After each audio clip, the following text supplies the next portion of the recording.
Good morning and welcome to our Recording in progress. Good morning and welcome to our Weber County Commission meeting on this Tuesday, the 10th of December. We have Commissioner seated to my right is Commissioner Sharon Bolos. Online today is Commissioner Gage Farrar. I'm Commissioner Harvey. We welcome you. The agenda for our meeting today will go as follows. Our Pledge of Allegiance will be led by our Planning Director, Mr. Rick Grover. The invocation will be given by Craig Brandt, and then our thought of the day will be given by myself.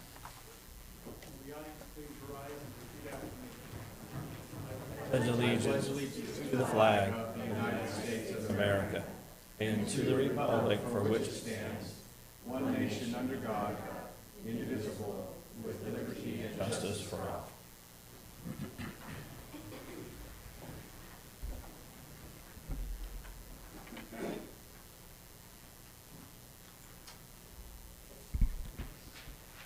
Our Father in heaven, we thank thee for this beautiful sunny day. We're grateful for the opportunity we have to come together in this commission meeting and conduct the business of the county. We pray thy influence as we do so, that we will be fair and just, that we will consider the lives of the families in this county as we make decisions that may affect them. We ask humbly that during this time of year, when it is cold, that those who are in need will receive that which they stand in need of. We pray in the name of Jesus Christ. Amen. Amen. Thank you. We welcome those of you who have chosen to be here today. Thank you. It's great to have you. By way of just as a thought of the day, I want to thank those who are involved in the giving machine. There are just a few of those placed around the world. And one of them is placed right here in Ogden, Utah, at our own Ogden's Christmas Village. So for those of you who are, many in our community are caring and giving, and they do many things for others. In fact, we know that we have more volunteer hours out of Ogden City than we have anywhere else in any other city in the United States.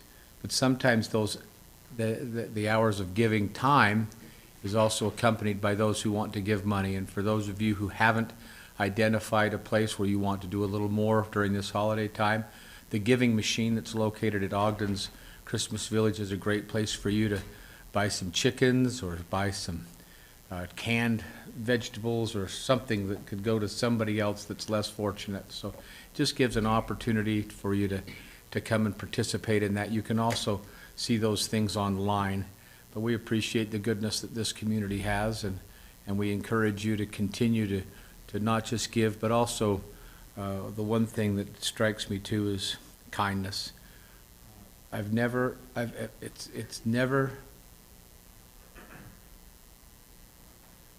seen it hurt someone in the end where a person was too kind and it came back and backfired on them.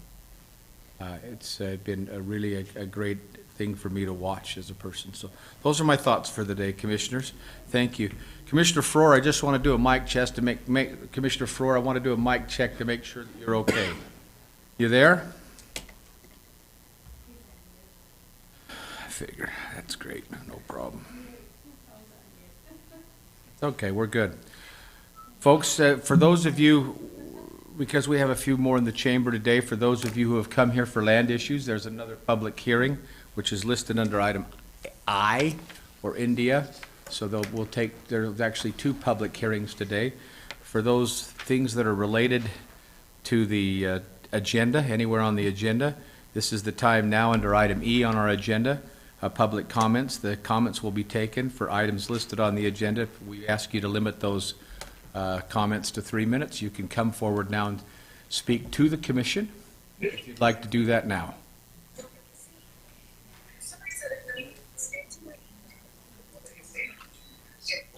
Please come. Yeah, go ahead.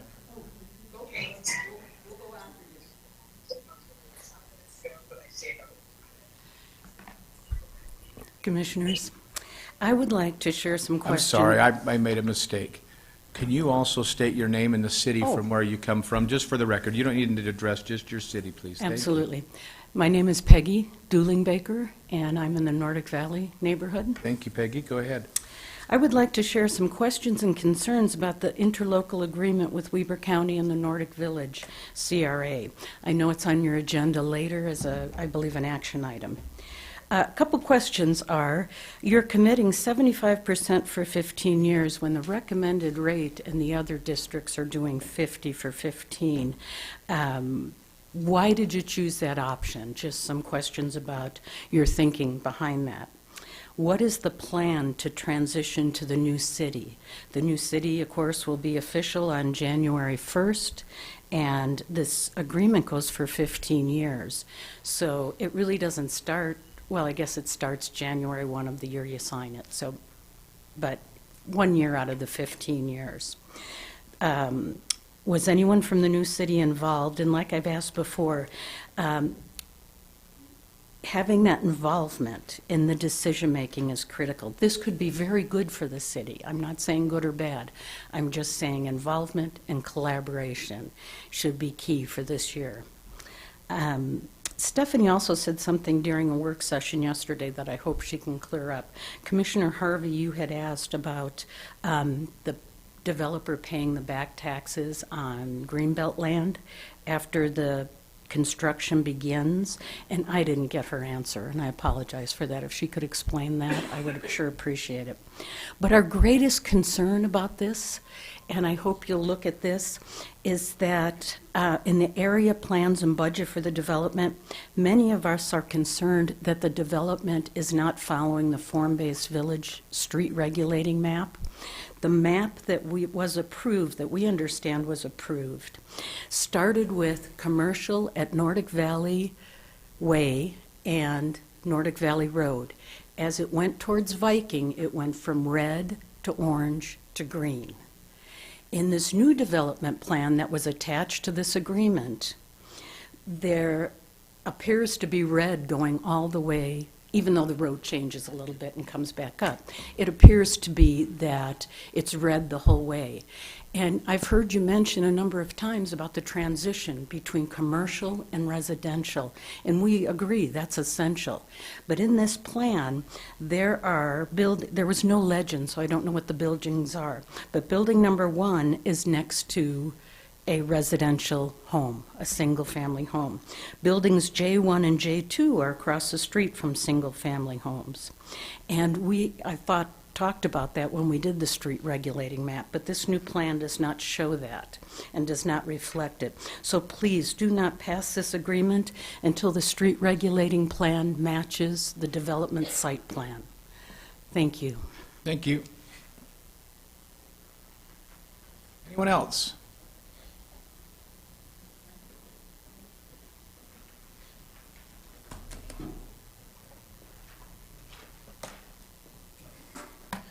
Hi, my name is Dylan Manning. I live at 1085 North, 4700 West. We're up here opposing the kind of land grab. You're changing the zones of the Gibson Acres Farms. Sir, with all due respect for those of you here, there will be, like I mentioned in the beginning, you may want to put those comments on the public hearing. You're welcome to continue going now, under item I. On item I? Uh-huh. I thought we were talking about that one right now. No, we have another public hearing. We have that Today? under item I, but if you'd like to, I'll give you a chance either now or then. Which would you prefer? Well, I can go back then. Thanks, okay, Today. great. That way it'll keep them all in the same bucket. Yeah, it's later in the Yes, sir. meeting. Yeah, great, thank you. Anyone else? Jim, it was real confusing when you made that announcement. I also thought that we A had little to confusing. make comments now regarding on. I'm sorry, thank you. Appreciate that, yeah. Comments regarding that area out there, we'll have another public hearing under item I. So you'll have a chance to speak to that at that time. Thank you. Anyone else? Anyone online? Great. We'll close the public hearing at this time. Mr. Crockett, I'm going to ask you to take a moment to address some of the things that Ms. Dooling Baker asked for. I appreciate the public comment that was given with regards to the transition to the new city. There are members of the county that are working diligently on answering all of those questions. It's a complicated issue. There are a lot of services, a lot of items to consider and address. This morning, I met with my team of attorneys, and we met with 3 attorneys that have been working closely with the petition sponsors. And it was a wonderful, wonderful cooperative meeting where we sat down and we started identifying what's the legal framework of this transition process. And so we're going to be working through that. We're going to first set out those boundaries. We're going to start coming up with all of our questions and then applying that to the law. But the one thing I wanted to emphasize is just how cooperative and a good spirit there was about this meeting. We've got a year to figure this out, and we're committed to doing it in a way that serves the interest of every citizen in the county. And so it is important. I don't have all of the answers right now, but as those time goes forward, those answers will come forward. But I just wanted to let you know that we are diligently looking at that, and we're taking it very seriously. So I just wanted to say thank you for your public comment. Great. And I know, Ms. Dooling-Baker, you've had several conversations with Ms. Russell. You can also speak with Mr. Uleberry as it relates to rollback taxes and that other comment that I made yesterday. You'll find that's just a standard procedure whenever you move something from Greenbelt to something else. Those answers can either be found online or they can be found with Mr. Uleberry, and he'll be glad to help you with that. You bet. We'll now move to item F on our agenda, which is the presentation of the payment in lieu of taxes, or PILT. We have Blair Stringham from the Northern Region. He's the Northern Region Supervisor. We welcome you here, Mr. Stringham. Please go ahead. Okay. Yeah, good morning, Commissioners. I'm happy to be here. Like you mentioned, I'm Blair Stringham with the Division of Wildlife Resources. We'll be presenting the PILT payment check today to the county. It's in the amount of $9,063.41. Just a few things about this payment. So it comes from licensed dollars from hunters and anglers, and so much of our budget is made up of that, and this payment is no exception. We manage our properties specifically for hunting and angling activities, as well as for wildlife habitat, in order to provide places for them to come and recreate. We have several areas here in Weber County, the biggest one of those being Ogden Bay, directly west of us. It's about 17,000 acres. In Harold Crane as well, it's about 10,000 acres, and those are both waterfowl areas that are managed for waterfowl and water birds.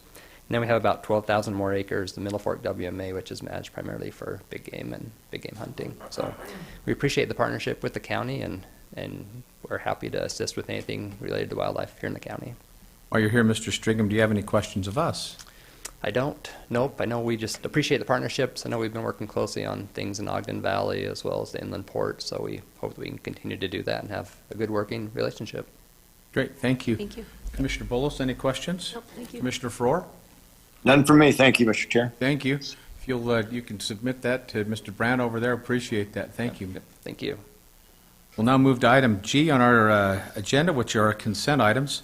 Those items are, the first one is a request for approval of the warrants 103-829 through and including 103-895, and 488-127 through and including 488-267 in the amount of $2,551,596.53. Item 2 is a request for approval of purchase orders in the amount of $136,896.29. And item 3 is a request or the summary of those purchase orders. We have our comptroller, Mr. Scott Park, who will give us a detailed, just the highlights on some of those.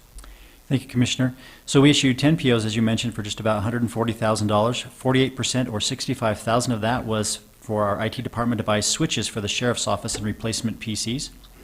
25% or $34,000 was for inmate clothing and supplies. 9% or $12,000 was at the Sheriff's Office for some software, and about 8% or $11,000 was at our transfer station for vehicle repairs. With the warrant reports, we issued 208 warrants totaling approximately $2.6 million. 53% of that, or $1.3 million, was for our transfer station for disposal fees.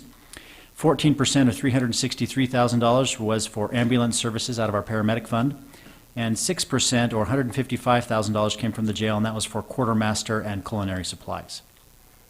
Thank you very much. Questions? Commissioner Bolos? None. Commissioner Faur? No, thank you. Hearing none, we'll continue on with item number 4, which is a request for approval of the minutes for the meeting held on December 3rd, 2024. Item 5 is a request for approval of retirement agreements by and between the following: John Bond, Anna Covington, Leanne Kiltz, and Courtney Ryan. And item 6 is a request for approval of agreement by and between Weber County and Weber School District to rent the facilities to Weber School District for the Mesa Day event out there. That's a great event out there at the fairgrounds. Any questions on any of that or comments? Just one question, if we don't approve those retirement agreements, then do they stick around? I like that idea a lot. I've checked I the like law. that. They have to serve in perpetuity for the rest of their lives. That's great. Commissioner Frohr, any comments or questions? Well, I thought about maybe striking a couple of those names just to, benefit for the county, but, since our legal counsel says it's perpetuity, then I'm even more inclined to do that. No, I'm good. Great. And all of them have served for decades. We appreciate that, but most notably, you see that there are 2 elected officials there, Mr. John Bond, who served for, I believe, 34 years, maybe 34 years, and Leanne Kiltz, 44. 44 years. And so it's just a little sobering. They've done a phenomenal job and have perpetuated goodness. Both of those departments will be left in good hands, and so they've surrounded themselves with great people who will take their place, and so just great. With that, I'll entertain a motion to approve those consent items as read today. Move to approve consent items G 1 through 6. Second? We have a motion and a second. I'll place that motion for vote. All in favor? Aye. Aye. Motion carries. Thank you. We'll now move on to our action items, which are H. It's a request for approval of the final reading of Ordinance 2024-23 of the County Commission of Weber County, amending certain fees of the Peary's Egyptian Theater and the Ogden Eckhurst Conference Center. Our Cassie Bybee, our general manager there. Go ahead, Ms. Bybee. Good morning, Commissioners. Good morning. This, like you mentioned, this is our final reading. Things we discussed this in commission meeting last week. And we're under the construction of a full remodel, as many of the county is aware and many of the residents here are aware. And it has been several years since we've had any adjustments to our rental agreements and to this ordinance fees. These are minimal. We want to make sure that our clients that are so loyal to this facility, that are repeat and things, don't receive a sticker shock in any way and things. So we're graduating this in small areas. Some fees have only gone up a minimum of just $5, and the most is some of the ballrooms or the rental areas and things of the theater or the conference center side has gone as high as $200 in rental for that space. So it's very minimal changes and things, but the changes that we've done at the conference center, and then with the increase of expenses that are happening and things, it has become necessary to look at this ordinance and just review it and make some minor adjustments. Questions for Ms. Bybee? Commissioner Bolos? I don't have any, but I appreciate you looking at this. That's my only comment. I know that they fund their operations within the department, so it's necessary. That's I appreciate great. that. Commissioner Frohr? I think I stated this last week. It's always important to look at the fees that we charge, so we try to keep up to date. And I think these fees that Cassie is suggesting are well within the range of being good for the public as well. Great. Before I attend a motion, and since we have a little bit of those here, I want you to know that all of our culture parks and recreation facilities, which are the Golden Spike Event Center, the Peary's Egyptian Theater, the Ice Sheet, the shooting complexes, the Upper Valley Parks, the Golden Spike Event Center, all of those facilities are they're not funded by property tax. In the very beginning they were, but they're no longer funded by property tax. Those operations are funded by the TRT and the TRCC taxes, or the taxes derived from the people who come here and visit and the tourisms. And so we're now to that point where that's a great way to do that. So we appreciate that. With that, I'll entertain a motion for item H1. Motion to approve ordinance 2024-23. Second? I have a motion and a second. I'll place that for a roll call vote. Mr. Brandt? Roll call vote for ordinance 2024-23. Commissioner Frohr? Aye. Commissioner Bolos? Aye. Chair Harvey? Aye. Motion carries. Thank you, Ms. Bybee. Thank you. Appreciate that. Thank you. We'll now move to item 2, which is a request for approval of an interlocal agreement by and between Weber County and the Community Reinvestment Agency, or the CRA, Weber County regarding the Nordic Village Community Reinvestment Project Area. Resolution 55-2024. Ms. Russell, go ahead, please. Commissioners, as you know, this is a resolution. We are asking for an agreement between the Community Reinvestment Agency of the county and the county. This is for the Nordic Village Project, Community Reinvestment Area. We are asking for an agreement for 75% of the tax increment that will be generated off of this project for a total of 15 years. Great. Commissioner Farrar, I'll go to you for any comments or questions. Just a comment, if I might. So there was some discussion about the 75%. Keep in mind, just earlier this year, Stephanie and her team come up with a major revision to our CRA TIF policy. This is well within that policy.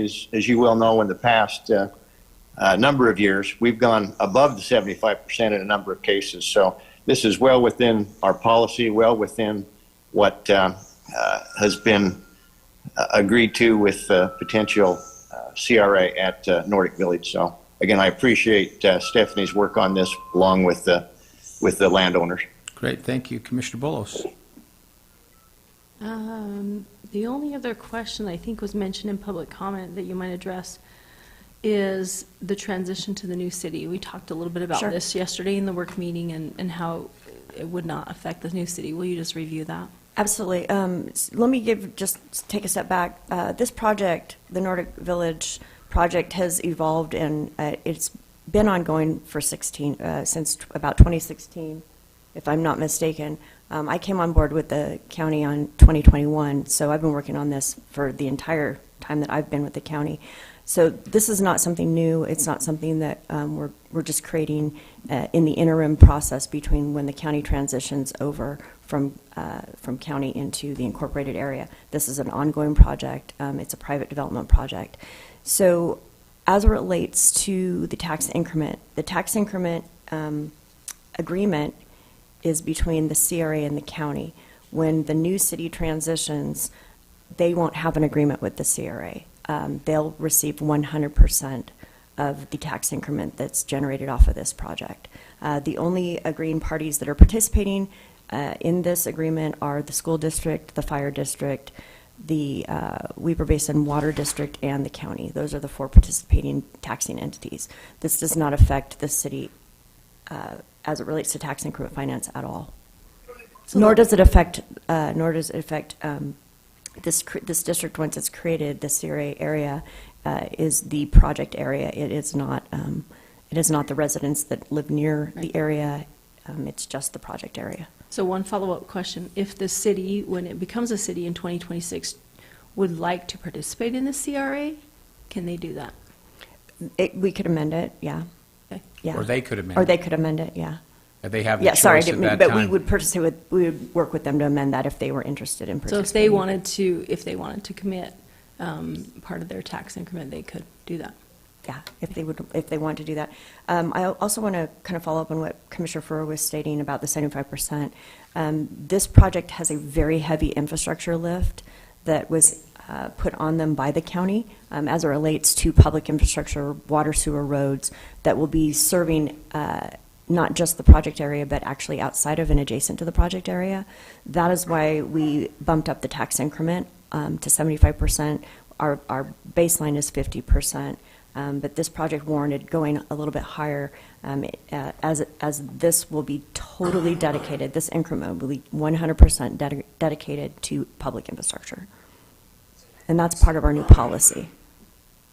And so the surrounding neighbors, other than what's in this area, won't be affected adversely by this at all. In fact, they may benefit because they'll have some road improvements, water, sewer improvements. And there may not be a person even in this room, no matter what your age, that will benefit from this. I think the grandchildren of our grandchildren will have an opportunity to benefit, as hopefully all those in the Upper Valley, whether it's no matter what time of year, that we have to still focus on reducing the nitrate level going into Pineview, which is the primary source of water on this side of the mountain. So this is a very good, responsible project.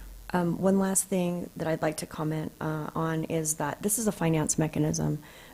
Creating a CRA has nothing to do with with the land use, with zoning, permitting. This is exclusively a finance mechanism for, and a partnership between the distaxing entities and the developer. So as it relates to road improvements and all of that, that all goes through our planning department. This is just a means by which we can assist with the public infrastructure improvements. Very good. If there's no other questions, please go I ahead. had that question and you just answered that. I just wanted to Okay. clarify that it's unrelated to the street Absolutely. regulating plan. They're not related at all. Great. Any other questions? Hearing none, I'll entertain a motion. Motion to approve Resolution 55-2024. Second? I have a motion and a second. Mr. Brown, I'll place that for roll call vote. Roll call vote for Resolution 55-2024. Commissioner Faur, Aye. Commissioner Bolos. Aye. Chair Harvey. Aye, motion carries. Thank you. Item number three is, thank you. Item number 3 is a request for approval of an agreement by and between Weber County and Ashley Daniels for wildlife witness expert services. Sean Bryan. Well, you're not Sean Bryan. How are you? No, I'm not Sean Bryan. My apologies that you don't get to have him present this morning. Well, you are a Bryan in another way. That's true. Brian Spelled Ba- differently. But. Yeah, Brian Barron, go ahead. So I'm presenting this contract on behalf of Sean Bryan, who couldn't be here this morning, and the prosecuting attorneys who plan to utilize this expert. She's an expert in domestic violence, and they plan to utilize her to testify at trial regarding typical victim behaviors. The contract has a term of 5 years and a cap of $10,000. Do you have any questions or concerns for me about this contract? Commissioners, questions? None. None for me. I'll entertain a motion. Motion to Mr. Chair, approve- I'd happy to make a motion that we approve the contract as presented by Mr. Brian Barron this morning. Great. I hear that motion. Go ahead. Second. And a second. I'll place that for vote. All in favor? Aye. Aye. Aye. Motion carries. Thank you. Thanks. Now we'll move on to item I, which is a request for a motion to adjourn our public meeting and convene a public hearing. So moved. Second? We have a motion and a second. I'll place that for vote. All in favor? Aye. Aye. Motion carries. Now we're in a public hearing. Item 2 is this is a public hearing and possible action on a resolution amending the Western Weber General Plan to facilitate a possible mixed-use development in a location north of 12th Street and west of 4700 West and east of the Weber River to update surrounding future land use recommendations to provide consistent community planning for the area and to revise text and plan related to the parks and open space of the Weber corridor. Our application is the Black Pine Group, and our presenter today is Mr. Charlie Ewert. Mr. Ewert, go ahead, please. Commissioners, thank you. We had a good discussion about this in work session yesterday, whether we meant to or not. In regards to the Weber River corridor, applicant and I had a discussion last week about the Weber River corridor. Their original application didn't have anything to do with a text amendment to the general plan. There was perhaps a little miscommunication and understanding on how they could get this on the agenda for the county commission. And they Well, the thought- applicant didn't bring this forward, isn't that correct? The applicant didn't specifically request for the text change, correct?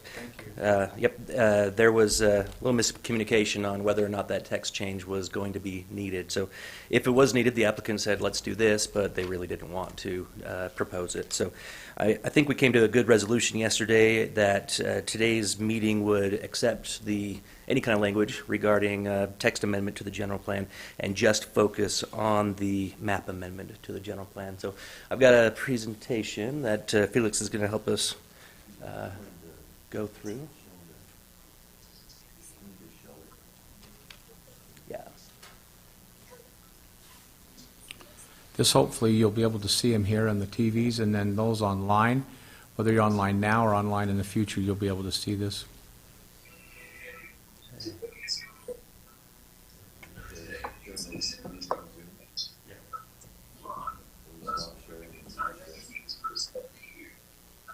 As they're figuring that out, give you a little context, a little history to this.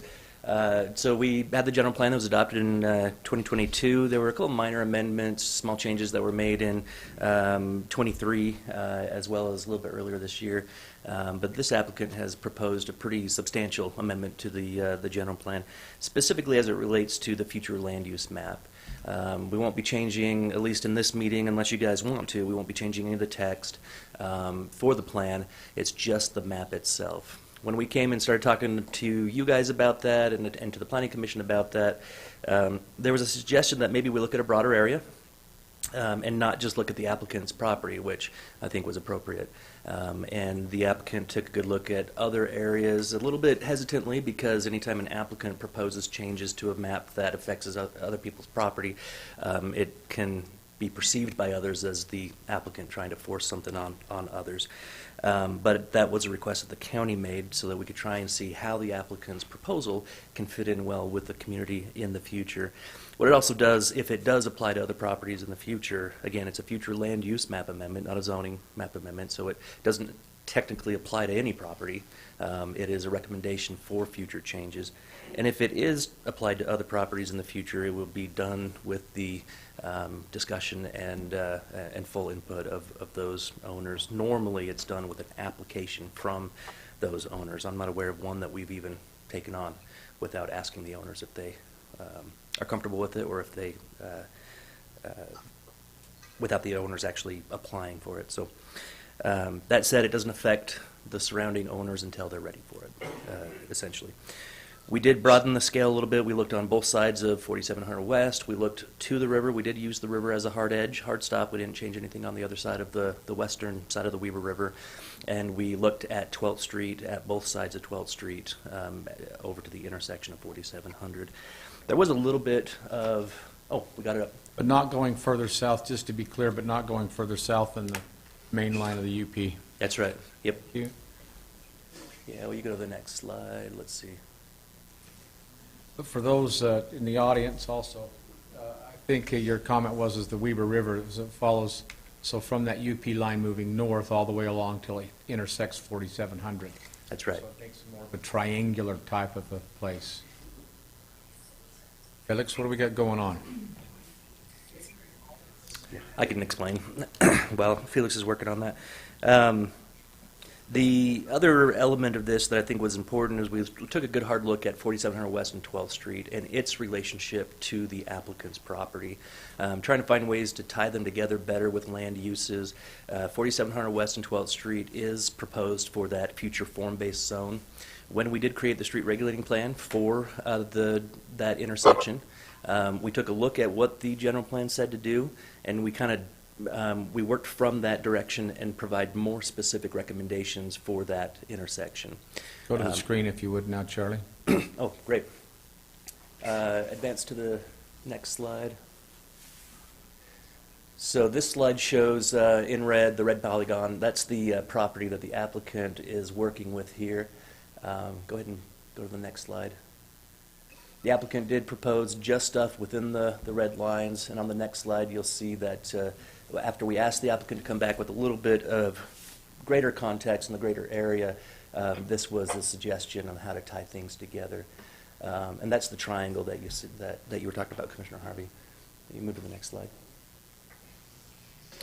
So as staff took what they proposed and plugged it into the plan as it stands today, this is the general reconfiguration that we saw and we came up with. So, Felix, I'm sorry, I'm going to keep interrupting you, Charlie. As much as you need. Thank you. For those people who want to take a better look at this, or as we go through the time, I'd like for people to be able to see these maps online. Do you have them on your? Yes. People go to webercountyutah.gov and they go to planning. Are these maps there, or where can they see these? They're on the Frontier webpage for the project site. So if they went, how do they get to Frontier? Because most people don't know how to do that. Through the webpage, and we can put them on the main site if you'd like to see that. I'd like, Rick, will you make sure that we get those on the website? I'd like people that are interested in this or have, I'd like them to become as well informed as possible. Great. So they can see these maps and things that are proposed. This information shouldn't be hidden. It's right out there. So okay, go ahead. We'll make it happen. Thank you. As you look, Felix, if you kind of scroll over the 4712th Street area, no, just with your mouse, so we can see exactly what we're looking at. Right there. Yep. So in that area where the mouse is there, and around 900, kind of by what the school is, we took what came out of the process of creating the street regulating plan, and we plugged that back into the general plan. So in other words, created a general plan that said these are the general uses for this area. We went to a small area plan and said, let's create a street regulating plan for this area based on that general plan. And now we're coming back to the general plan for that area, plugging back in the differences or the changes that were made during the street regulating plan process. With this, you could see the 900 has the possibility of curving a little bit to the north and connecting villages to villages. You'll see good park connections, trail connections to parks and to open spaces and to these villages. Go ahead and go to the next slide, Felix. This is the Weber River corridor and some of the changes as it relates to that emerald necklace concept that we've been talking about for the Weber River corridor. Go ahead and switch to the next one. Maybe just toggle back and forth a little bit. You can kind of see some of those changes that come in. One of the things the applicant would like to do is take the existing slough or waterway that runs through the property and really emphasize the public nature and potential public use of that waterway there. Okay, go ahead and go to the next slide. Next one. This is what the current general plan, back one. This is the current general plan proposal for that 4712th Street area. And then go ahead and flip to the next one. This is how it would change. One of the things to think about as you're looking at all this is a lot, the whole western Weber area is a lot of acreage. And so we're at a very big scale when we're looking at this. If you take two of the thicker white bounding lines on either the northern, southern, western, or eastern sides, that's one square city block. So you can see the red square in that middle, that's one city block, 660 by 660 feet. That's the scale we're working with here.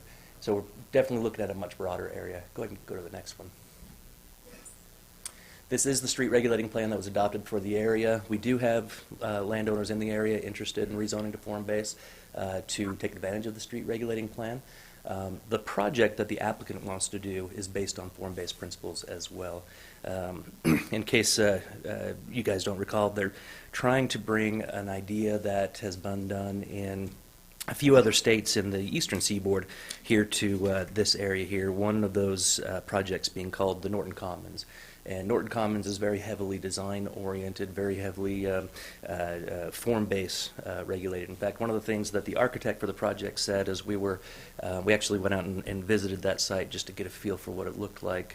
Gage and I did, or Commissioner Farrar and I did. And one of the things the architect said is when you're looking at street regulating plans, it's basically do what you're told in the front, do what you want in the back. And that's a really simple way to explain it, but it really helps create that public space out there on the street right of way for everyone to enjoy, and then it gives the opportunity for those landowners to do whatever they want to do behind that street-facing facade. And that's the whole point, essentially, of a form-based zone. Go ahead and move on to the next. They won't use the FB zone that we have because they got such a big project and they've got some unique needs. So when they do propose a rezone, we will be working with them for a unique zoning type that implements those form-based principles just a little bit differently than our zone does now. A couple other considerations from the Planning Commission. Planning Commission did take the direction that the County Commission gave to look at the broader 12th Street area and look for other opportunities to make some changes so that we're not just making constant changes to the map. The Planning Commission's dialogue with staff at the time was they want to focus on that area. It's a big enough area over by 4700 West and 12th Street and in between the river. They said that's a big enough chunk to chew on right now. These areas here are less related to that area, and so they just didn't see them as the same thing. They wanted to see them in these kind of changes come on their own merits in their own time, come down the pipeline. But this is something that staff put together to have them consider just in case they wanted to. So on the left-hand side, you see the current general plan, showing all that yellow space in there, that yellow being for medium to large lot residential. and then you see what's on the right side. You've got that future freeway intersection of West Weaver Corridor, the possibility for some commercial opportunities and for some mixed residential, and maybe even the extension of that manufacturing and technology zone that's out there. However, the Planning Commission said, we're probably not interested in looking at this right now. We're not going to forward a positive recommendation for this. Not to say they don't like it, they just want to look at it at a different time. You're the next one. And then same with the rest of 900. This is further west of that area that we were just looking at. Just looking at some opportunities to reclassify 900 for mixed residential to help blend the different uses over time. These were big discussions that happened during the general plan process as well. And it just seemed a little too, from what I remember from the Planning Commission, it just seemed a little bit too premature to be talking about these areas here. The direction that the landowners have set for the future still isn't quite understood or known. And as uses come in and as uses get established, it's going to be a little bit easier to know where other landowners want to go as things change for the future out there. And so I think what I understood from the Planning Commission is we may want to postpone a little bit on looking at these things until we kind of get a better understanding of what the flavor of the community is as things evolve with the way the current general plan is put together.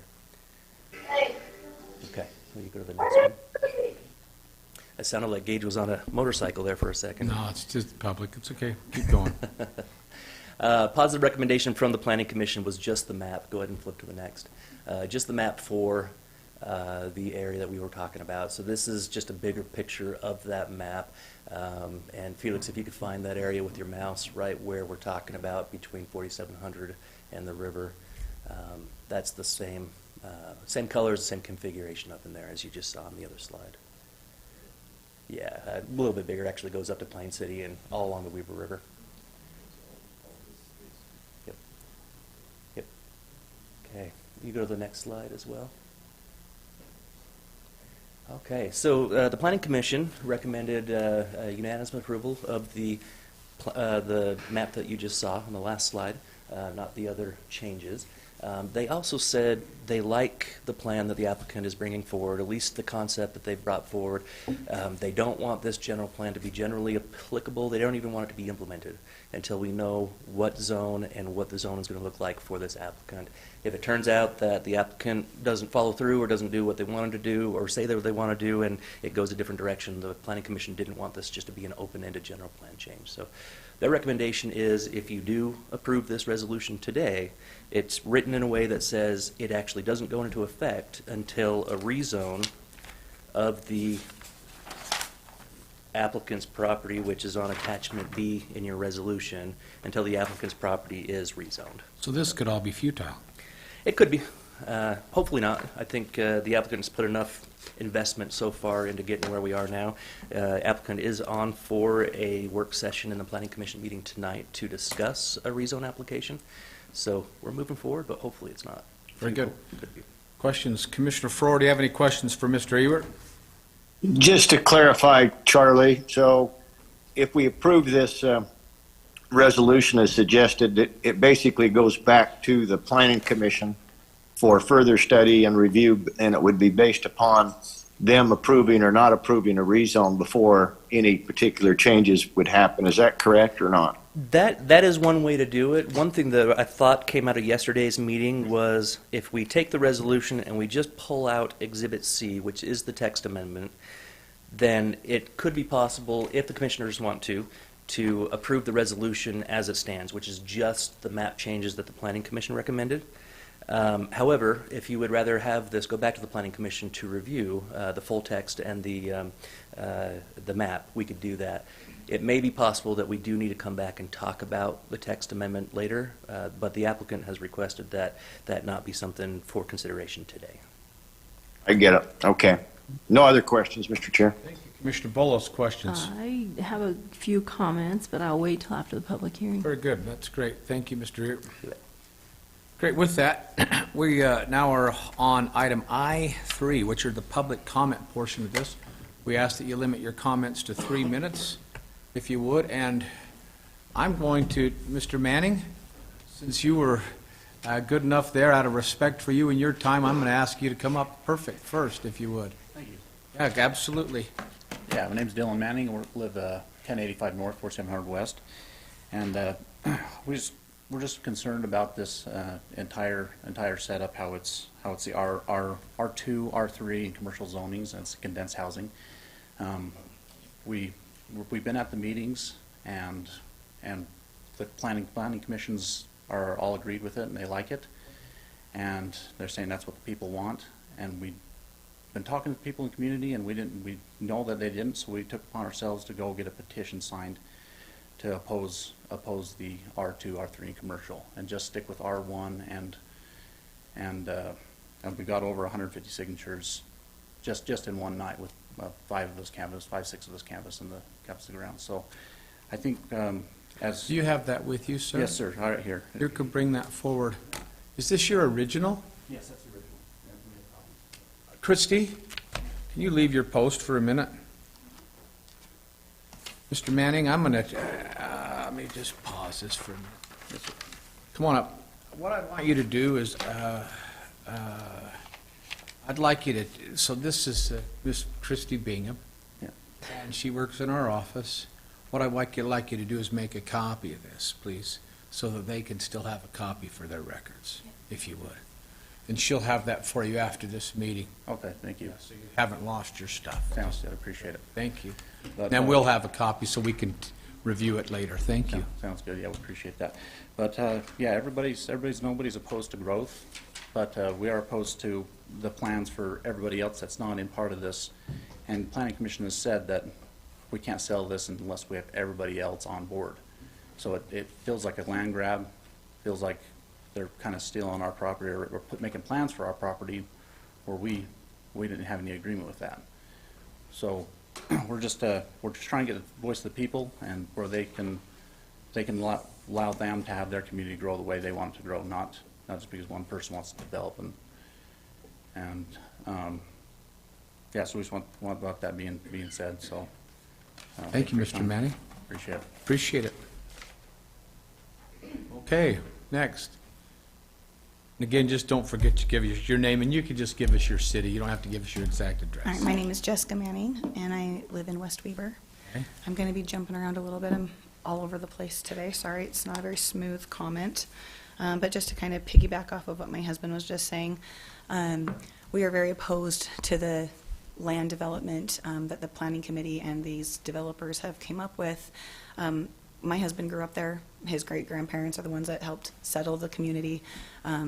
Rural areas grow slowly, naturally, because it's inconveniencing to people who like to be right around the corner from stores and shops and all those things. This new plan that they have has it a 15-minute city, a walking city, a micro city. We've heard all these terms by these people suggesting it, and this is absolutely not the community that they're developing. That is destroying the community that they're trying to put it in. The community that we have slow tractors on the roads, and we love it. We see manure on the roads. It's fresh air. It is great, and it's country, and that's what we love. Our country has been built on hardworking farmers and ranchers. Whenever our country gets into a war or anything, these are the people that stand up, and we have very little rural area left. Let's keep West Weber country, please. We don't want it. It's obvious that the people don't want it that live there. So many people have moved out. We're new. I'm new. My husband's not new. I'm new to the area. People move out there, and then the Planning Committee twists our words. Oh, well, you built your home. Okay, my one home on a 2-acre lot has not infringed on anyone's ability to hunt or to farm, but this city will. It will infringe on people's ability to hunt and to farm, because they're going to start complaining about tractor lights in their windows. They're going to start complaining about the smell of the animals. And that is what we love. That is why we move out there. There are plenty of people moving out of California because of the high density. If you want to develop it, if Ron wants to sell his land, sell it, but keep it to the community that we were already in. Please don't try to destroy our existing community, because that's what this will do. It will destroy it. And they say consistent and wide open spaces. There's nothing open about this new development. It's very condensed, and with condensity comes crime. And I mean, people out there don't even lock their doors still. It's ridiculous. Like it's stepping back in time, and we love it. We can preserve it. Utah does not have a lot of farmable land. A lot of the land is acidic or too rocky or whatever to farm in. Do your huge micro cities there. Please leave farmland, farmland. And like I said, if he wants to sell his land, that's his right, but it doesn't have to change and completely destroy our community. It's an unfortunate situation. I feel like there's a lot of bitterness between it.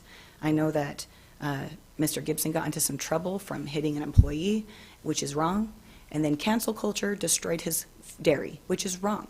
He should have not been completely destroyed because of one bad choice, but now his bad choice is now turning into destroying our community. Please don't be another wrong in this scenario.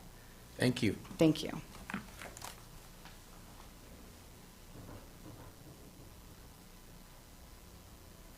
Ma'am, I'm going to ask you to hold up for just a second.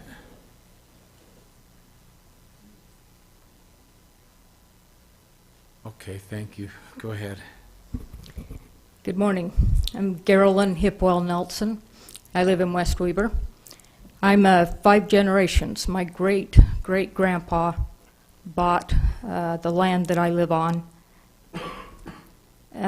directly from the state of Utah, who handed it down to my grandpa, who handed it down to my dad, who handed it down to me and my siblings, and I'm handing it down to my kids. I hope there's something to hand down. West Weber has been a community. You see the farmers driving down on their four-wheelers to check when their water is, and then stopping along the way to make sure the other farmers got enough water to do their land as well. That's what West Weber is. Hey, I watered my field last week, I've got a little extra share, why don't you take it? And that's what it's been. We don't have subdivisions. We do now. There's one that's something farms on my road. It's not a farm when your house is right next to the other. An open space, you're not going to be allowed to ride your motorcycles, take the scooters, the go-karts. That's what we do. You hit me right here with motorcycles. Listen, I grew up on them. So I'm finally being able to build my barn and start my farm, and it's being destroyed. We own a lot of the property, the Hipwells, the Hancocks, the McFarlands. We know each other. We don't say, oh, they live in that subdivision there. We say, oh, it's on Farr's Corner. Oh, it's, it's by the Hansons. It's by the Hancocks, the Roses. We have lived there, and it's our heritage that is being taken from us. I had, just 3 years ago, when my dad died, eminent domain. We went 2.5 years battling for our property, and we lost it because they want to put a road, but didn't take it off both sides, only took it off our side because ours had the farming, and there was houses on the other. That's not right. That was my land. This is our area. My entire family lives there. Neighbors. This is our heritage that you're messing with, and we just don't want it. I'm all about it. If somebody wants to sell it, sell it. But this is our community. This is all we have. There's enough cities around that want it. Leave us alone. Thank you. Mr. Manning?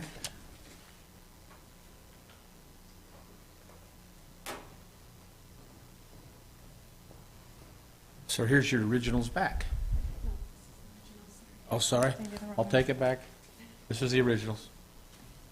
Thank you.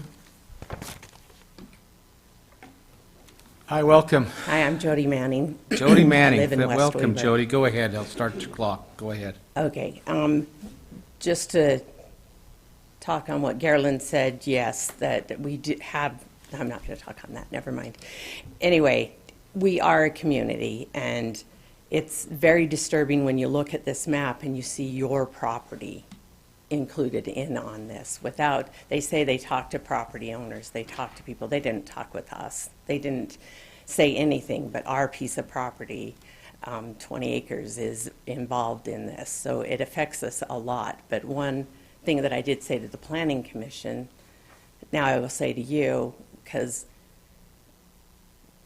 not only does it affect us and what we've worked hard to have and the area that we have worked hard to create, not given to us, we purchased it and we created our own environment, an environment safe for animals, an environment safe that people like to come to. And now I'm going to have a walk right on my river. You know, it's disturbing that they, you know, eminent domain or however they're going to get it to become what they want it to be. It's not.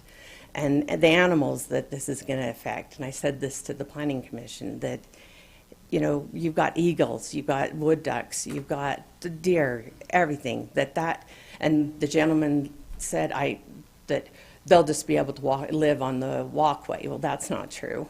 You know, that's not true. It takes away what we have and what we've worked hard for. And our community comes together. The Gibson family, when we were in the flood in 2011, they came and helped save our farm and our area. We help each other. And this changes the whole thing. It changes to have a road that you can't even pull in the front driveway, that you have to go around back behind so you can do whatever behind. No. We like our front yards. We like our front driveways.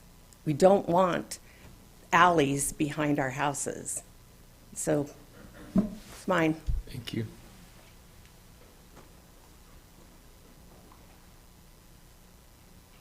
Anyone else in person like to come and address the commission? Please.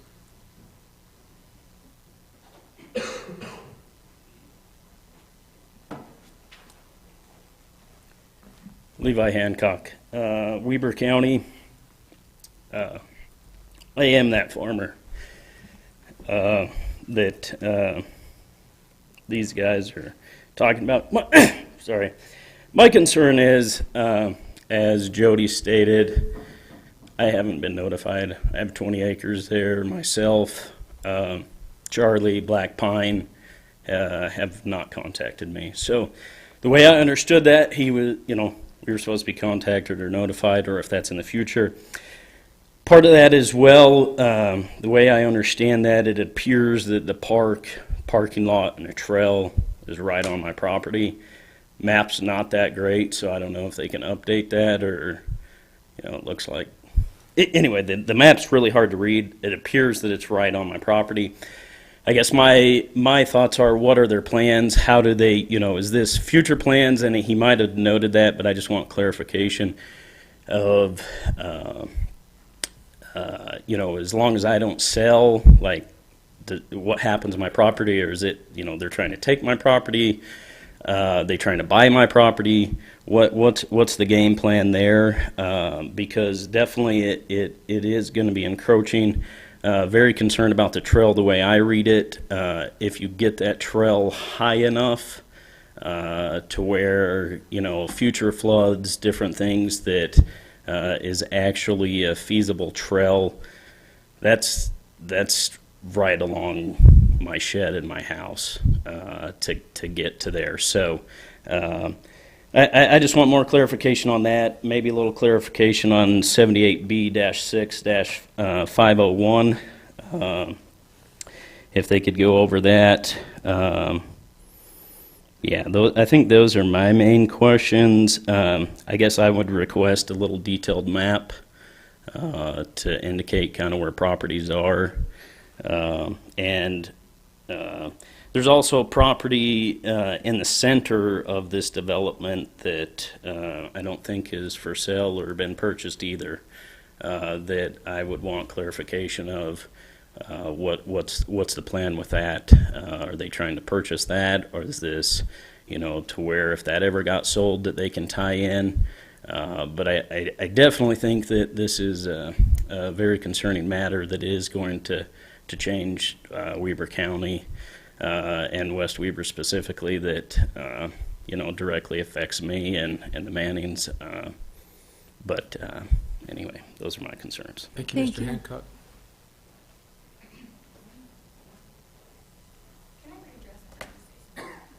Not yet.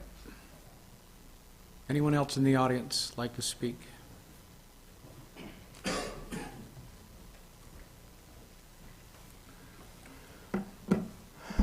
Commissioners, I'm Kerry Gibson, 5454 West, 1150 South in West Weber. I'm struggling a little bit today because of the respect that I have for this body and for you as commissioners. I also care about these people that are here today and the hundreds and hundreds who couldn't leave to be here this morning at a 10 o'clock meeting. I did not know about a petition, but I wish I could sign it still. It's got the original. I appreciate that. And I want to share something with you real quick just to give you an example of what my real concerns are today. I was with a group of people last week where we were talking with a property owner who owns a piece of property in Ogden City. And his thought was this would be a perfect place for some apartments. And there's apartments going up everywhere in Ogden. And why can't I just do this? So they decided that they would approach the city about this opportunity. One phone call to a planner at the city, and they said, I'm sorry, but that dog won't hunt. Why? Because apartments aren't allowed in the general plan for this area. They are allowed across the street, down the street, wherever, but they're not allowed in the general plan for this area. So what I would like to impress on you today, and at least share my opinion, is that the general plan does matter. It's the only opportunity for people like are here today to have a robust public input as to how they want their community to look. Once the general plan is changed and amended in this manner to allow up to triple the density that was originally allowed on most of this property, that is creating a new property right today. A new property right, not one that's existing. The property right that is existing today is the same property right that the developer knew that they were purchasing when they decided to purchase the property in the first place. So none of us are going to stand here and say, don't live by that property right. What they're going to say is, don't expand a property right at the expense of ours.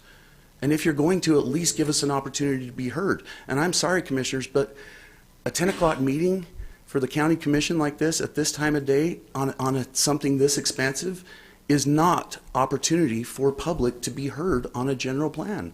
This is their only opportunity. So I just plead with you. If you want to go down this road to make this kind of a drastic and massive change to a general plan in a community that affects these people, give them the opportunity to be heard through an expansive general plan update process that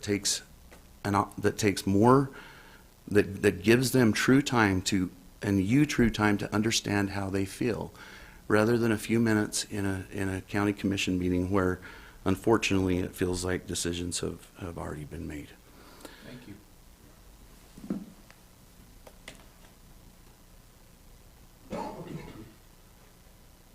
Please.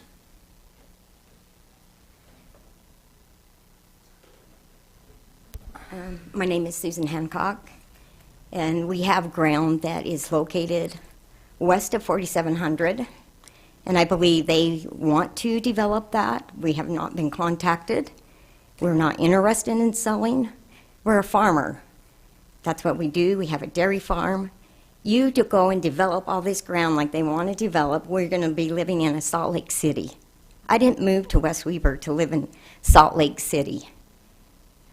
Like, if they want to sell their ground, sell it, but you're making it into something that is huge. And I believe if you went around West Weber and asked them, they don't even know what's going on with this development, and they would vote no. I think it needs to be publicly addressed to everyone in West Weber to know what's going on. It's kind of like, to me, it's like a secret. I had no idea what the impact of this great big thing they're developing. And their map sucks. You can't really read it. And I just think the county commissioner and the planning need to look over that plan. We're not wanting 100 million people living in the city of West Weber. Thanks. Thanks, Ms. Hancock. Anyone else in the audience like to visit?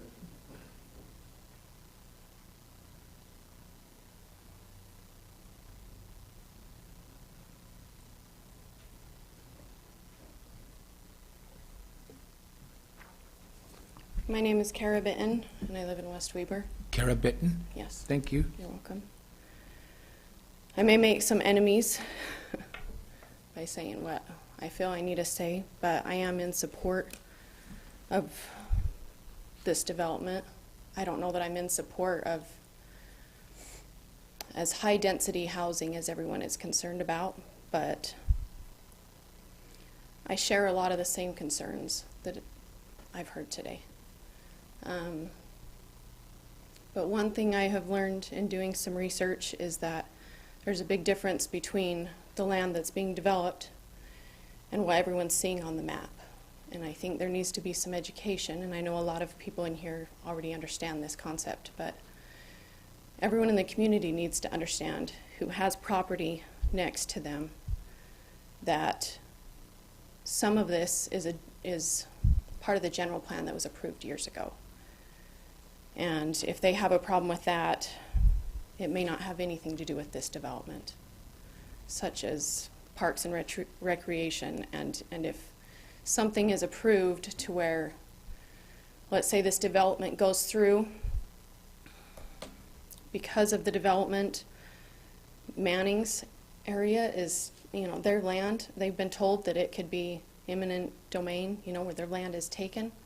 I don't think that's okay just because this development, and I don't think that would happen. I really don't. But they've been told that, and I don't think that's okay. I'm opposed to that this development should only be for this farmer's land, and he has every right to sell that, and that's something that was brought up in the Planning Commission meeting that I attended. I know there's a lot of hard things with this, and I've lived in this community most of my life. And this is hard for everyone.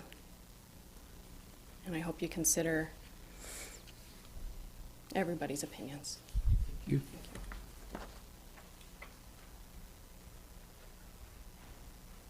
I'm going to come on up. I'm going to just pause before you do start.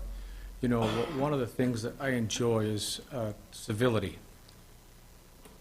You can expect in a situation like this that there's not all people have the same opinion. Some may have an exact opposite or 180 degrees, but I love it when there's civility, when people are on opposite sides of the fence, but they still choose to find common ground or get along or exercise civility, and I respect that. I've never met, there's always going to be some opposition in all things. We've been taught that since the beginning of time, but when people are civil and you've conducted yourself in a civil way this morning, I just want you to know that this body appreciates and respects that, so thank you. Ma'am, go ahead. My name is Teresa Osler. I live on 1150 West in West Weber. I just have a concern of the development plan. I know development's coming, but how it's going to change. I don't think we should change from residential to commercial just because the developer wants that, because we moved out here to be residential. We should stick with the plan. And I look up there on continuous improvement, and I look at the statement of maintain a secure environment. So I live on 1150 South or 1100 South, which is 12th Street, which is busy. I see this development, and I worry about the safety of my kids driving, of entering and exiting my house. Right now, I live on next to West Weber River right there, and they built a wall in front of my house. And getting in and out of that is dangerous with all these big semis, and more traffic causes more concern of pulling in and out because we do not have a turn lane in front of our house. And when we come, we're headed east to get into our house, we have to do a U-turn. And people do not stop, even though you have your blinker on and your stoplights on. They will not slow down for you to be able to safely turn into our home. People have said when they come and visit us, it's kind of dangerous getting into your house. So I look at the maintain a secure environment. I don't feel like this will secure that improvement. Thank you. Anyone else in here? I'm going to give you 15 seconds. Go ahead. Katrina, did you? Okay.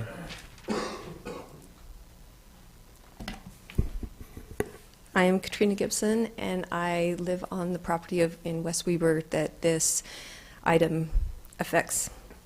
I'm not sure exactly. My thoughts are going all over the place, and we've done a lot of. We've tried to be involved in the process and proactively go and seek information. We also, as property owners, have not been approached. Any information we have got is because we have had to be proactive to go and get it ourselves. This is a unique situation because you as commissioners are our direct governing body. We depend on you to represent us as our elected officials, and we expect and want to be heard in our positions. This is a substantial change that will need to happen to the general plan, as Charlie mentioned. It is a substantial change, and I just want to echo that this is the expansion of one property rights, one property owner's rights to make this substantial change. I guess I've been opposed mainly to the way things have been handled. We have tried to go to some of the planning commission meetings, Western Weber Planning Commission meetings, and felt that we have not been heard. At the last meeting where they sent the recommendation to you, there was not one person that spoke in favor of this, and we felt disregarded in our plead to them. And so we are pleading again to you, and as we've witnessed here in this meeting, again, the majority of people have spoke in opposition of this, so at the least, reopen it up for more study. We've been told there is money funded to open the study back up again, and we would love to have that opportunity to have our voices heard in a broader way. I'm sure that this is a great concept, what they're proposing, but I don't think it fits our plan. It's not what the people wanted when they created the general plan, and I hope that will be taken into consideration. Thank you. Thank you. Ma'am, come on back. Miss Manning, I think it is. I was actually just going to say just that. Very obvious scenario, but we building our one single dwelling home, it took 3 years to get all the approvals for water and getting our driveway in. Our infrastructure out here is not capable of supporting that many homes for water and roads. Secondly, exactly what she just said, you guys are elected officials. Getting 153 signatures in one night proves that the people are not wanting this. I know that Governor Cox has emailed people on the committee saying that if they do not enforce condensed housing in rural country areas, he'll dismantle the committee and enforce Salt Lake County building codes. And that is tyrannical, that is top-down government, that is not being the voice of the people. And so I'm just asking you guys and begging you guys to be the voice of the people you represent. Thank you. Thank you.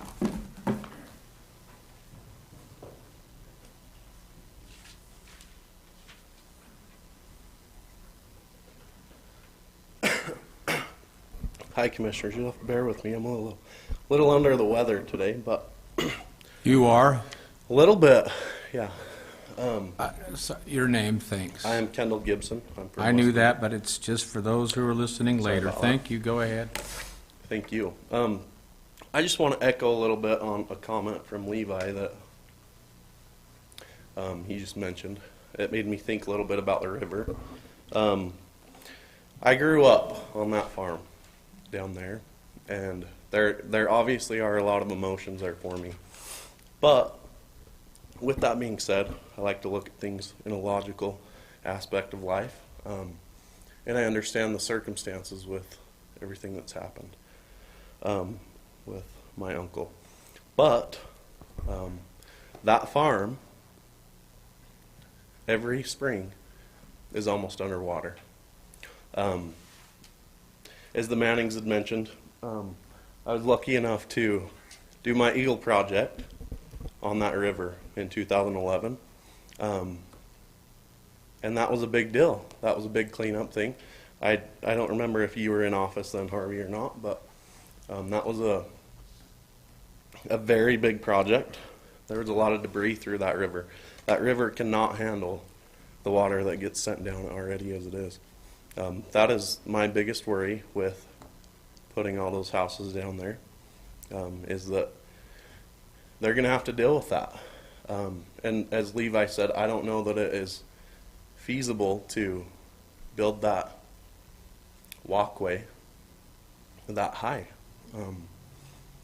I just would recommend to look into that a little bit.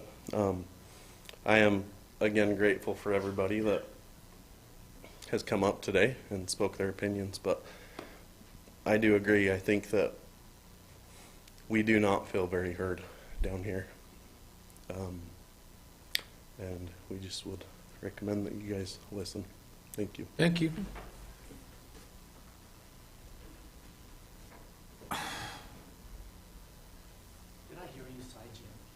No. I was actually thinking, well, that about covers everybody in the room except for Kathy and you, and there you are. So welcome. Thank you, Commissioner. But- Lance Peterson, I live in Taylor. And just like these people, I'm damn proud of it. And was also a student body officer at Weber State. Go ahead. Yeah. My past. I don't talk about my It past. was a long time ago. It was the Weber Academy, I think, back then. I think I'll fall on my sword today for these good people here. I think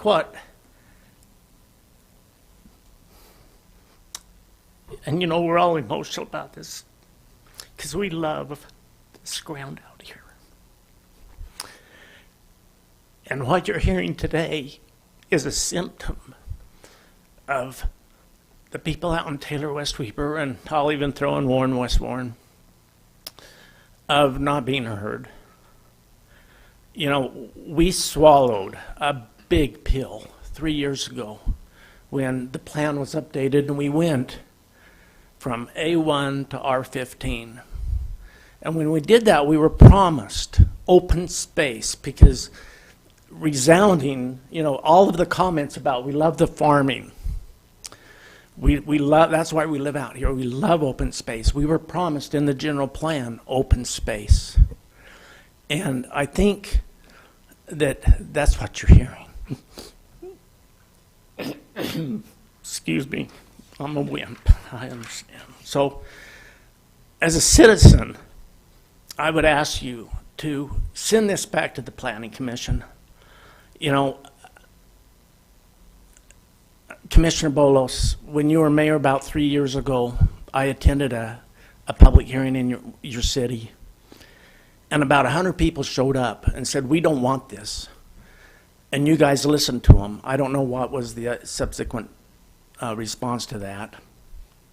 But I was kind of impressed that you guys listened to them. Could you imagine 100 people filling this room up? And like Levi said, we don't come here and yell and scream at you, and you commented about civility, Jim, and I appreciate that, because that's just the way we are out west, even though our blood is boiling. Now let me put on my other hat as the treasurer of the Parks Committee. Parks District. District, thank you.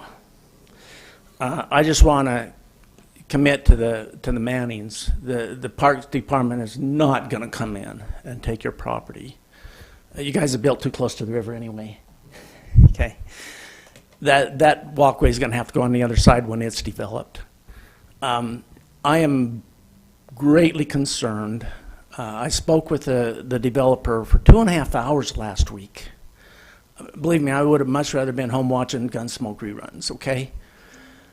And subsequently, I was in the meeting yesterday, and my concern is the disrespect for our feelings about open space and the challenges we've already gotten with that 300-foot setback on the river and having to prove that that's a good number rather than the onus on the other side. And I know that's not on the table today, but as the Park District, I'm very concerned about the open space. And I would just ask that you send this back to the planning with the information and with that petition and all of these comments about this is too much, too soon. Thank you.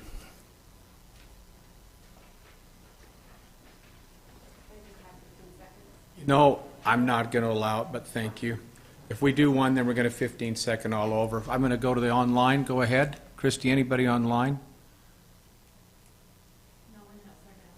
Thank you very much. Then I'm going to ask for a motion to adjourn the public hearing and reconvene a public hearing. So moved. Second. We have a motion and a second. All in favor? Aye. Aye. Motion carries. Thank you. I know, Ms. Manning, you went to get up, but I want to echo that too. I just want you to know when any I don't know much, and I'm still learning. Whenever anyone uses a scare tactic or a bully effort, we're going to come and eminent domain your property. That takes a ton of time before we get there. And I can tell you that this body, that is so far the last thing that ever wants to happen here. That's never been talked about. That to me, I don't like it when people use in discussion, especially this type of thing, dialogue, to use scare tactics to get people to passionately feel, or like you said, Lance, their blood boiling. It's not fair. It's not right. We don't like it. We don't agree with it. And I just want you to have some level of little peace and reassurance. The last thing we want to do is go to eminent domain. It is the very last thing that this body wants to do. So there may have been different in the past, but that's what it is. Ma'am, I'll call you out of order, please. I'm going to go to action on the public hearing, which is a request for approval of the Resolution 56-2024, amending the Western Weber General Plan to facilitate the possible mixed-use development in a location north of 12th Street, as has been discussed. I'd like to get, before the action's taking, I know Commissioner Bolos, you've made a lot of notes, and Commissioner Furrow, you may have some notes. Go ahead.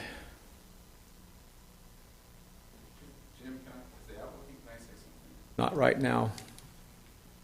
Commissioner Furrow, go ahead. Thank you, Mr. Chair. So, yeah, this, I appreciate the dialogue that and that public input we heard this morning. Dealing with growth, as we all know, is very complicated and sometimes difficult pill to swallow. But, I just want to express, my ideas. Obviously, the general plan that we instituted a little over 2 years ago was the best efforts basis at that point in time to come up with a plan that we feel could carry us into the future. But a general plan is just that. It's general. And after you start looking at dynamics such as infrastructure, future roads, and how do we preserve open space was brought up a number of times. How do we actually institute and put into fruition a preservation of open space? And I think it's pretty clear through planning practices, the best way to do that is to not have every property zoned that could be developed without some type of rezone application. We have some major dynamics coming out west with the inland port, with the proposed north extension of Legacy Highway. It's going to change out there. And it's our job as a commission to look not only just for what we have with current, but what we're going to do for future. Take into effect the impact that those roads, especially Legacy, will have on that environment. So, you know, I appreciate those comments. I would hope that, and I firmly believe the Planning Commission has heard. Maybe it needs to go back for further discussion, but it's important that we understand that we're making decisions not just for today, but for the next 5, 10, 30 years. And those decisions have to be based upon infrastructure, how we move people, how we support water, sewer, and roads, in the best efforts to protect that environment. That's my comments, Mr. Chair. Great. Commissioner Polos. That's very general. I have a lot of specifics, and I probably won't go over all of them, but I do want to make a couple of comments. Legacy Highway is a big issue, and we know that it's going to extend through Weber County, and we don't know the placement of that highway for sure. We're trying to plan the county so that we can dictate maybe where that falls. And I think that's important, but at this point in time, I don't think we have established that corridor preservation like I would want it to be.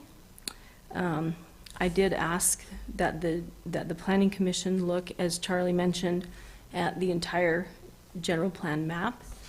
It sounds like they considered the 12th Street overlay is what I want to call it, but don't feel this is the time to do it.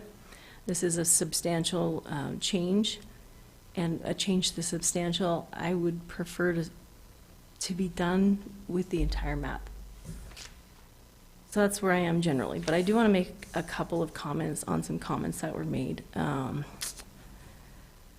won't go through everything. It was mentioned that we're making plans for property that's not being petitioned for rezone. That is true. If we're gonna go over the general plan as it is now has potential land uses that aren't being enacted right now. You may be farming your land, but there's a potential for a rezone. That's what the general plan is. So there is some misinformation, I think. I don't know, it was Ms. Bitton who talked about misinformation.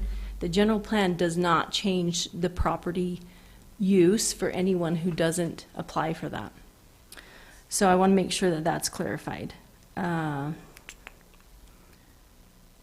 open space that was talked about, I know that a lot of the people in here own several acres, maybe hundreds. I don't know how big your properties are, but everyone has their own right to sell, right to develop, and another person's exercise of their rights does not impact your rights. There's no forcing anyone to sell. If I have 100 acres or if I have 2 acres and the person next to me develops their 100 acres, I don't have to do that to mine.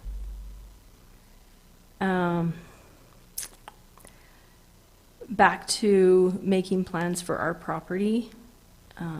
In my experience in West Haven, we had a general plan. The trails were always a part of that plan, and when a large property owner would develop, we would make them put in the trail system. A lot of times we had dead-end trails in the city, but eventually the properties would connect and the next neighbor would develop and the next neighbor would develop. But if we planned for that, then those trails and that connectivity happen in future development. There was one place where there was a property owner who said they would not ever develop and would not ever sell. And so we routed the trail, what we consider to be temporarily around their property, through a neighborhood on sidewalks. And since I've left office, that property owner is now selling. So it's important to plan for that connectivity, even if in the foreseeable future there's not going to be connectivity, because it may happen someday. So that's an important piece, but again, it doesn't force anyone to develop their property. It's just a plan for the future should that happen. Eminent domain, Chris, there are only certain things that we can use eminent domain for. It's Lawrence, they did a switch up. Did we burn him out? Yeah. He started there, right? It's okay, Lauren can answer that question. Lauren? Wow, I'm just... It's okay, you're focused. It's There good. are only you can't use eminent domain for certain things and you can for others. Yes, and I'm going to apologize because I don't have a very solid answer for this since I just came in. But I would be able to speak to that more if I have a little time to research it. Okay, I would appreciate that. So I'm going to go out on a limb here because I'm just going by my experience as the mayor, but I recall being told that we could use eminent domain for roads, not for trails, not for parks. There are certain things that the government can't just go in and buy your property to put in a trail, to my understanding. So It is true that there are very specific restrictions for eminent domain. I'm just not sure Okay. exactly what those Okay. are without reading the code. yeah. So I want to put some people at ease there. We can't take property for just any old thing. The safety of the community, I want to address that briefly. Talking about the traffic and in and out and the cars, and I think part of the proposal of this development is to contain that so that the residents who live within this proposed area would live and work and play and shop within that area. And I think part of the intent is to keep the traffic out of the greater area. Just a point of my understanding.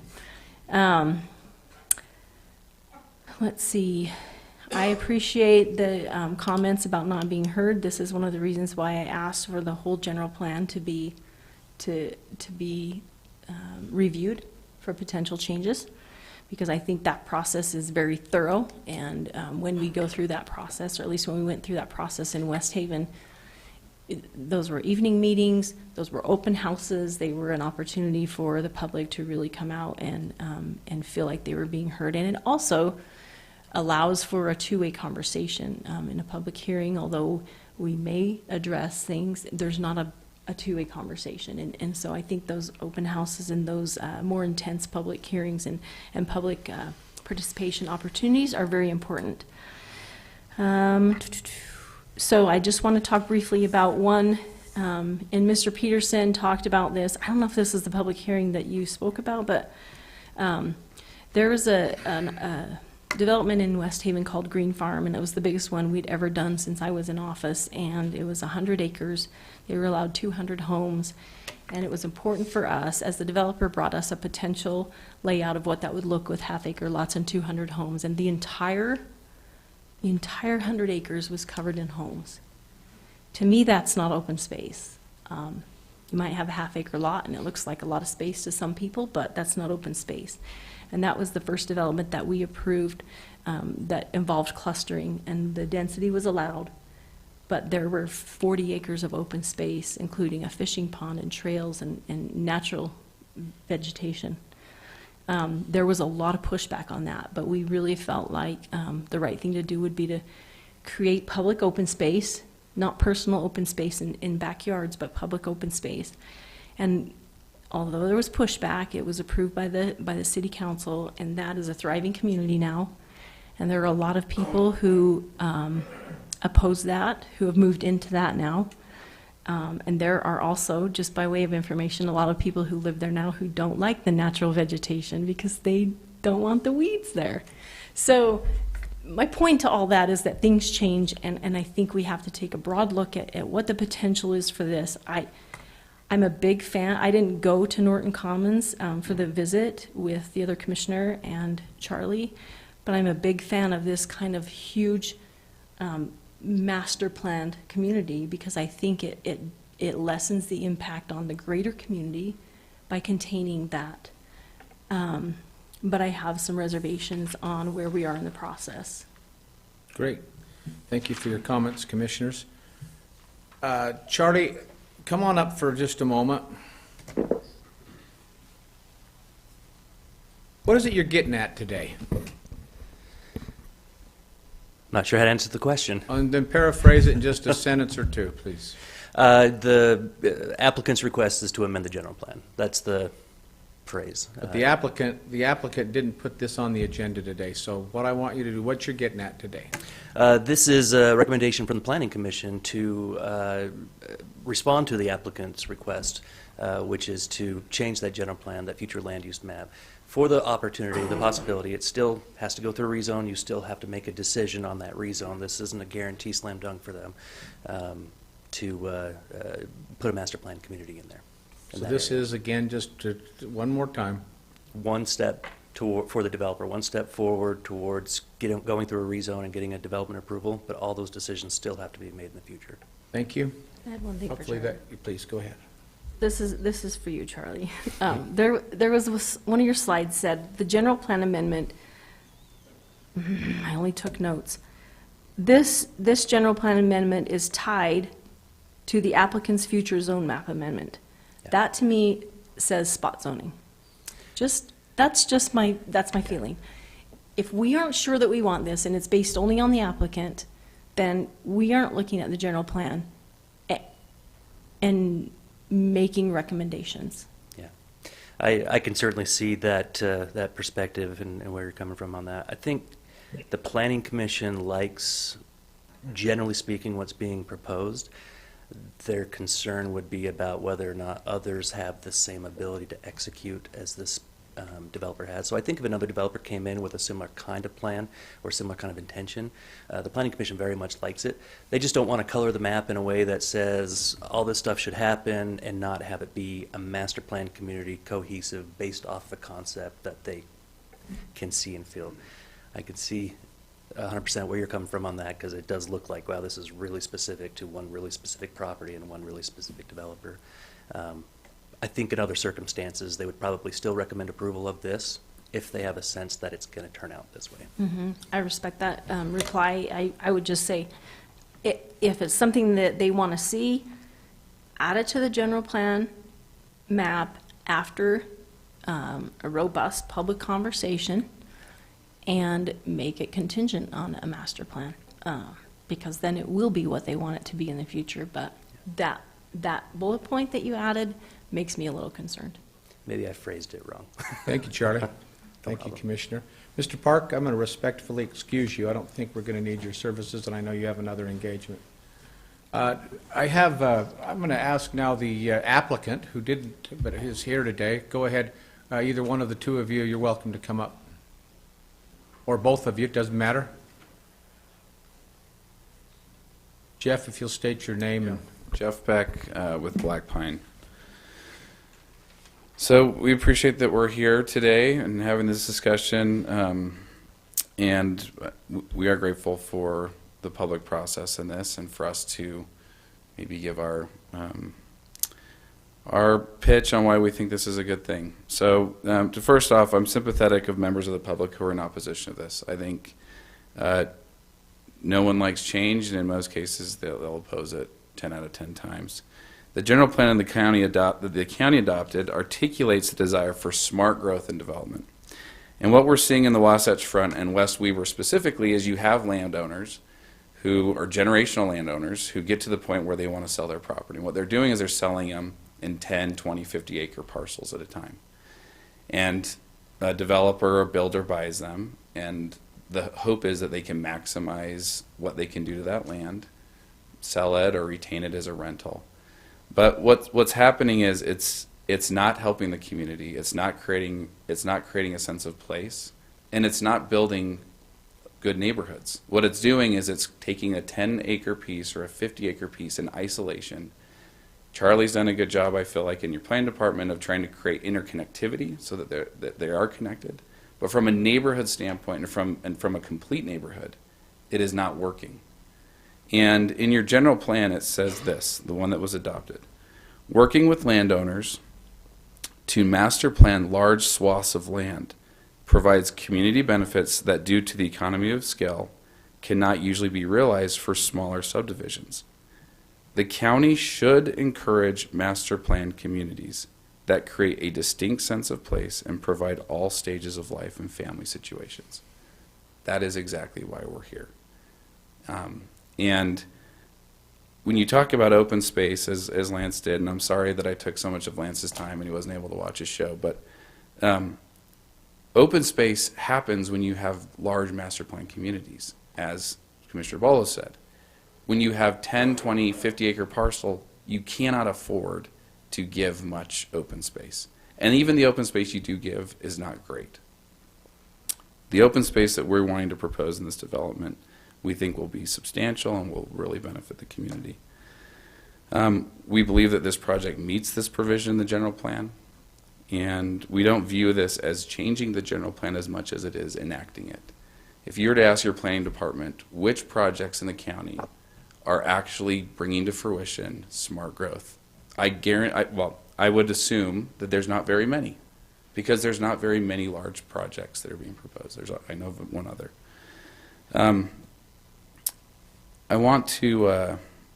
One thing that I want to point out too is the planning commissioners who unanimously recommended this are also members of the community.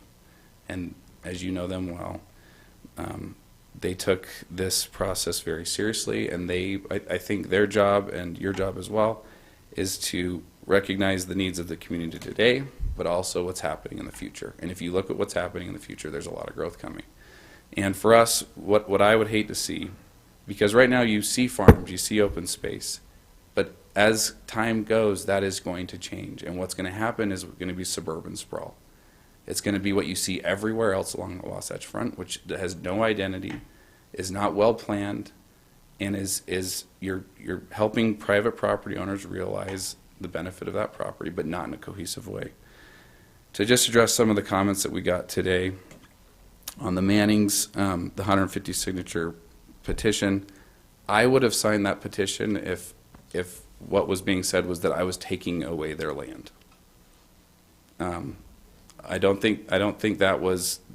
We'll get to that another time. That's why I asked for a copy. Okay. Fine. I'm just saying, if we get through this stage, there'll be plenty of open houses. Obviously, as you know, this is contingent on a rezone. This isn't happening without that. And we're happy to meet with the public extensively. The public has been involved in this process. We've invited them to design charrettes. They've been invited to work sessions. There was a work session that didn't have a public hearing or public comment. We stayed after to answer questions. Now, I'm okay if, I understand there's going to be opposition against this. I'm okay with that. But as far as the public being involved, we feel like there's been time to do that. The Planning Commission was at evening, and most of the people that were there are here today as well. As far as open space, if you look at the entire general plan that was adopted a couple years ago. So you'll be able to. And Jeff, I'm going to ask you to wrap up. I got two more comments. If you look at the general plan that was adopted a couple years ago, the entire map is covered in yellow, orange, and red, except for one spot, and that's the Gibson Farm. Why that happened, I don't know. And people that live around there that are upset that a farm is going away or that open space is going away, I would dare say they're benefiting off of a private property.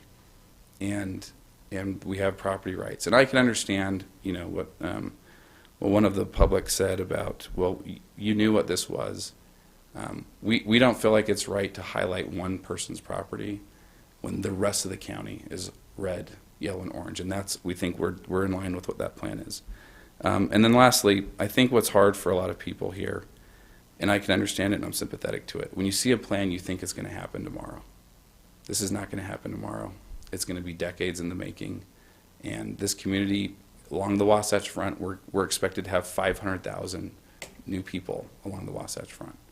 And they have to go somewhere, and we can either do it well or we can do it as suburban sprawl, which is happening everywhere. Thanks. Thank you. Thank you. Commissioners, we've had a chance to hear from the public. We've had a chance to hear from each of you. We've had a chance to hear from the developer and Charlie. My feeling is, it's kind of funny, but in 2003, the Planning Commission adopted a master plan. They didn't master plan the entire county. For instance, my area didn't even get addressed back in 2003 for whatever reason, and there was probably good reason. But we did a new master plan in 2019 16 years later because there's been so much change. And I think for me, 5 years later again, I think it's time to relook at those things again. We had no way of knowing in 2003 or in 2019 that 2 of the biggest dairies would go away. Back then we had no thought that those would ever happen. We needed to protect our farm and ag ground. But they did. Surprisingly enough, they went, and which is whatever your feelings are towards those, they went away. And things continue to change. You know, I go back to the same thing, and I'm glad you folks are here. But you know, when our fairgrounds were built, nobody had a 4-door truck because they didn't exist. Nobody had an aluminum horse trailer because they didn't exist. And they certainly didn't have living quarters in the front of a horse trailer. And now everybody who pulls in there has a 4-door truck with living quarters in the front of their horse trailer. At least 90% of them do, which means we have to add hookups, and not that just those things continue to change. Can this body, this commission body, or can our planning commission plan for those changes? We can do the best we can. But it's funny, but in some of our planning things, I'm asking for a drone port, like an airport, and people look at me like you're an idiot. It's fine. Let your grandkids, you younger, let your grandkids tell you about a drone port in 50 or 100 years, because it'll happen, because the technology is there and it's already being introduced at all the AOPA shows or the airline shows, or it's there. And so, you know, I also look, as I go out west, I'm amazed at what a wonderful overpass we have at 1200 West and 1200 South and 1900 West, and what that took to get up over the train track, and how that intersection is on top instead of bending 12th Street out and around the old Marriott property or in that thing. There's an intersection at the top there. But I wonder what's going to happen at 4700 and 12th Street in 50 years, or when all of us in this room are gone, what that will look like. We try to look for what's going to happen for the grandchildren of our grandchildren today. Things will change. It's inevitable. And that's what that is. For my feeling is, and we've talked about this, and Charlie, we've known this, I made a commitment at the last week of October to a body out west, the Farm Bureau. We'd look at, that I would support relooking at a master plan or doing some modifications on a master plan because of all the changes that have taken place in the last 5 years. I don't want to wait 16 years again. I don't want to wait 50 years again for a master plan. I think it's time for, even though it's only been 5 short years and not 16, that we take a look at this again for some type of a master plan. But for those in the audience, you have an opportunity now to talk about what this looks like for the grandchildren of your grandchildren, because it will change. And to live on 2 acres, good for you, or 5 or 10 or 20. Wow, good. I hope you guys can hold on to that. But unfortunately, I wonder what my kids will do with my property when I'm there. And I don't know. When I'm gone, I'm not going to have really a lot of say to it. It'll be what it'll be. So with that, as the chair of this body, my responsibility is to ask for action on this public hearing. So, as listed under our agenda number 5, it is an action on this public hearing. So I'll entertain a motion of some form to approval of the resolution. It's marked at 56-204, amending Western Weber General Plan. I'll entertain discussion or items regarding that resolution or action. Commissioner Frohr, do you want to talk about this, or Commissioner Bolos? I'd like to make one additional comment, if I might, Mr. Chair. Yeah. That I didn't bring up before. So I think it was brought up, the general plan talks about that we should look at basically master plan communities with the sense of creating communities rather than separate 10, 20, 30 acre subdivisions that don't really have that sense of community. Now, I had the privilege of having boots on the ground visiting Norton's Commons, so I saw it firsthand what I believe this developer has in mind. Now, what he has in mind and what comes to fruition are two separate things, but unless we start down the path of encouraging master plans, instead of just encouraging everybody to come out with their own 10, 20, 30 acre that eats up the whatever open space we may have, I don't think is in the right direction of where we want to see for the future. So that's my comment. I think that we need to take very seriously the infrastructure, future, and how we deal with that. Obviously, nothing would be approved without that. So I think we need to take a look at the general plan that did give preference to some type of master plan communities to encourage that sense of community, encourage preservation of space. Is that a motion of some form, or do you want to state that before I go to Commissioner Bolos? I would be happy to make the motion that we pass back to the Planning Commission, which I understand this does, the resolution with the idea that nothing would be approved unless the rezone takes place and starts that process. So that's a motion? That's a motion. Okay, I'll entertain a second to that motion. Was the motion to table it then, Commissioner Farrar? The motion Send it was back? to approve, to pass out resolution, is it 5624? Okay. And With the stipulation that I think that was brought up by Charlie, and make clear that that any future action would be subject to the rezone proposal that would come forth before the Planning Commission and also then the County Commission at some point in time. Because this discussion today really, it's a moot point. It doesn't really matter. It's unless we go, because I am not for spot zoning, and that's what this is. And I know you're not for, well, excuse me, I won't speak for you, but I'm not for spot zoning, which this is, and this is just like I say, this today is just really doesn't matter. It's a comma, it dots an I, but it doesn't do anything to the substance of the body. Commissioner Bolos, we have a motion on the table. No? Do you have an alternate motion? Is there not a second? You know what?